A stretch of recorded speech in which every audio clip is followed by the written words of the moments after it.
geologists gather all that data, like the gas emissions and the ground deformation and the ground temperature and all that good stuff, can figure out if a volcano is potentially going to erupt or not. And so we have different volcanic alert levels. And there's actually two different schemes. One is ground-based, and the other is for air traffic, because remember, it's those ash columns and the pyroclastics in the atmosphere that are so dangerous to air traffic. So what we have here with the volcanic alert levels is for basically on the ground.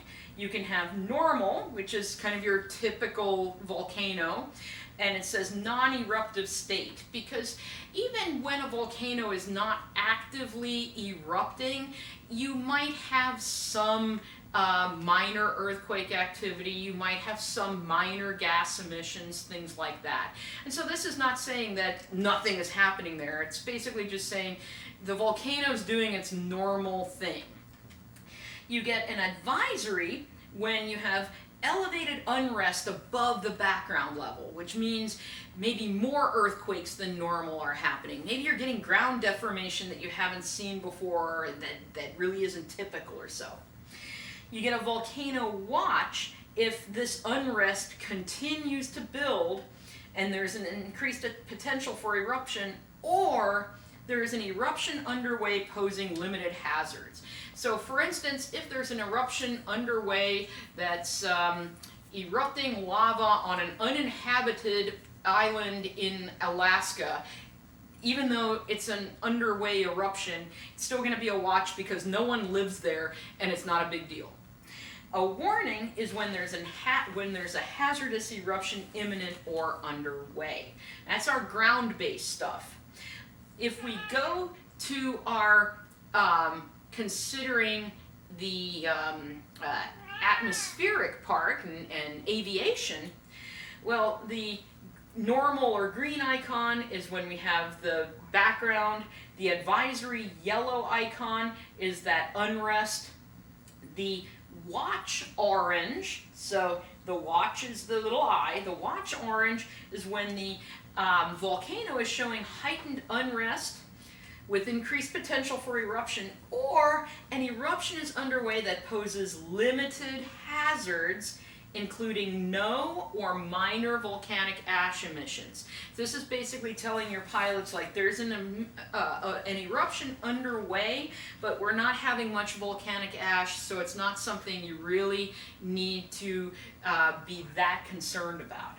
The warning orange is used when you have a major eruption imminent or underway, but it poses limited hazards to aviation because there's no emissions. So an eruption with only lava flows would be like, we have a warning because the eruption's going on, but it's still just orange for the aviation people because, hey, it doesn't matter to them. They worry about that ash in the atmosphere.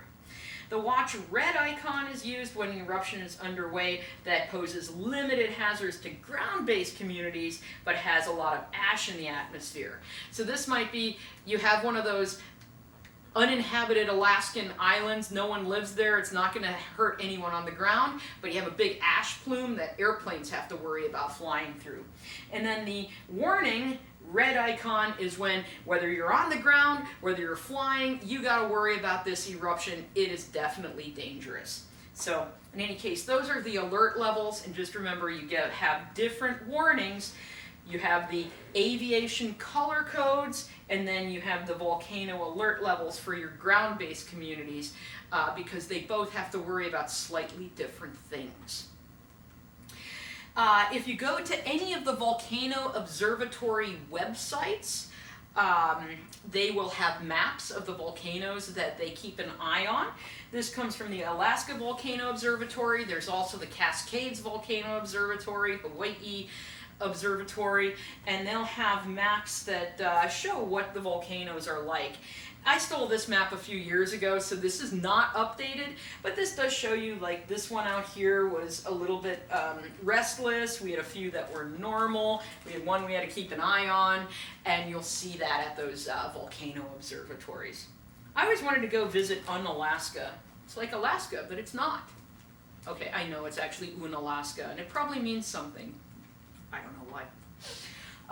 So anyway, I showed you this at the beginning because I told you my first major geology experience was working on a volcano, and it's kind of fun because I worked down in New Zealand, and so this movie, Lord of the Rings, hopefully most of you guys have seen it, but if you haven't, I'll give you this summary. There's like these evil people who live in this land called Mordor, and these guys had to like walk into this land of Mordor and go to that volcano.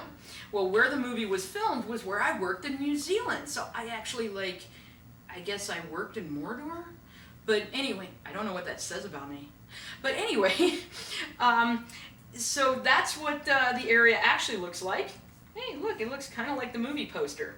And so Mordor actually is this national park called Tongariro National Park.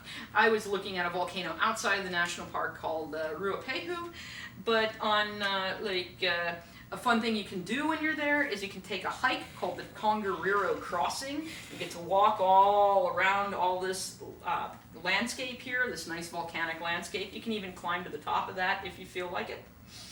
And so when we're watching Lord of the Rings, there's this one scene where this character named Boromir says, "One does not simply walk into Mordor."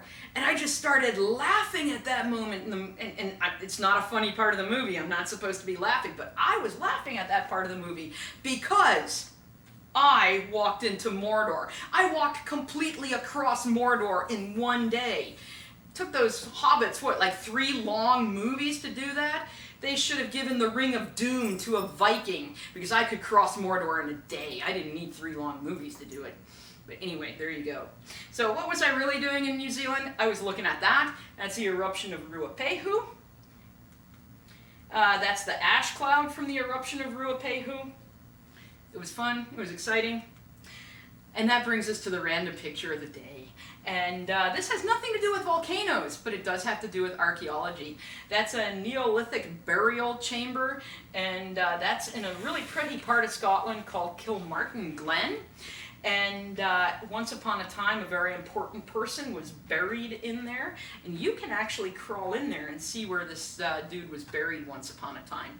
And it's just a really pretty place to go and see some of the ancient archaeology of Scotland. And so I know this has been a long lecture, but hey, it was about volcanoes, which are some of the coolest things on the planet.